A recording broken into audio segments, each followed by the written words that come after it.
जिज्ञासा ये है कि कहीं कहीं बोलते हैं कि पुष्प से स्थापना करनी चाहिए और कहीं बोलते हैं कि शेष अक्षर से स्थापना करनी चाहिए, तो गुरुदेव सही क्या है? स्थापना के संबंध में कोई नियत निर्धारित वस्तु नहीं दी।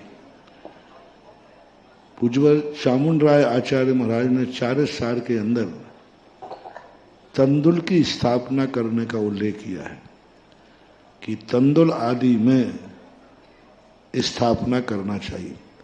तो तंदुल का अर्थ है, तंदुल होता है, अब वो पुष्प की संज्ञा को भी प्राप्त हो जाता है चावल, और अक्षत तो रहा नहीं।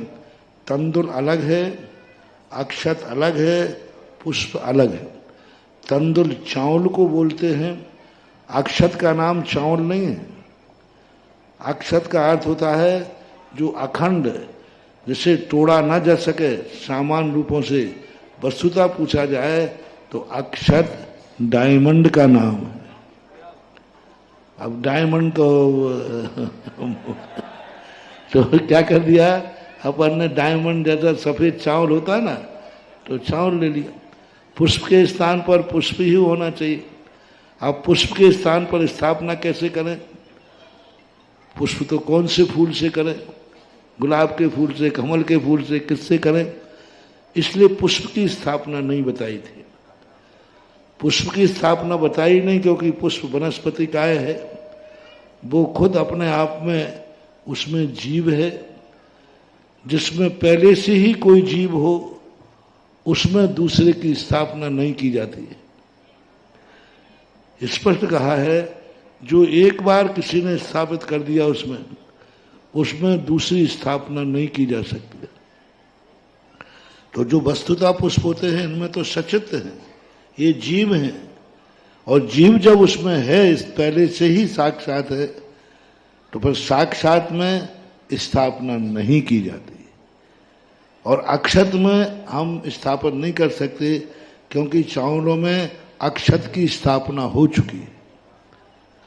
तो ना तो अक्षत से स्थापना करना है, ना पुष्प से स्थापना करना है। उन चावलों से स्थापना करना है जिनको ना अभी अक्षत बनाया गया है और ना अभी पुष्प बनाया गया। यदि पुष्प बना लिया अपन ने, ये पुष्प हैं, तो उनसे स्थापना नहीं होगी क्योंकि वो सचित होते हैं। अक्षत बना लिया है तो वहाँ अक्षत की स्थापना हो गई, यहाँ पुष्प की स्थापना हो गई। जिनको अभी अक्षत संज्ञा नहीं दी गई है, पुष्प संज्ञा नहीं दी गई है, ऐसे तंदुल, ऐसे चावलों में हमें स्थापना करना चाहिए।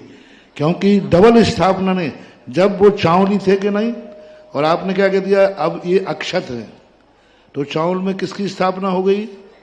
अक्षत की। ये रंग करके पुष्प हैं, तो उन चावलों में किसकी स्थापना हो गई? पुष्प की। और डबल स्थापना होती नहीं है, स्थापना की स्थापना नहीं होती। इसलिए उन्होंने तंदुल में, चावल में आदि में स्थापना करने का उल्लेख किया है। बस अर्थ इतना समझो, जिसमें अन्य कोई स्थापित नहीं है, अन्य कोई जीव आदि नहीं है, उन वस्तुओं की स्थापना, उनमें स्थापना की जाती है।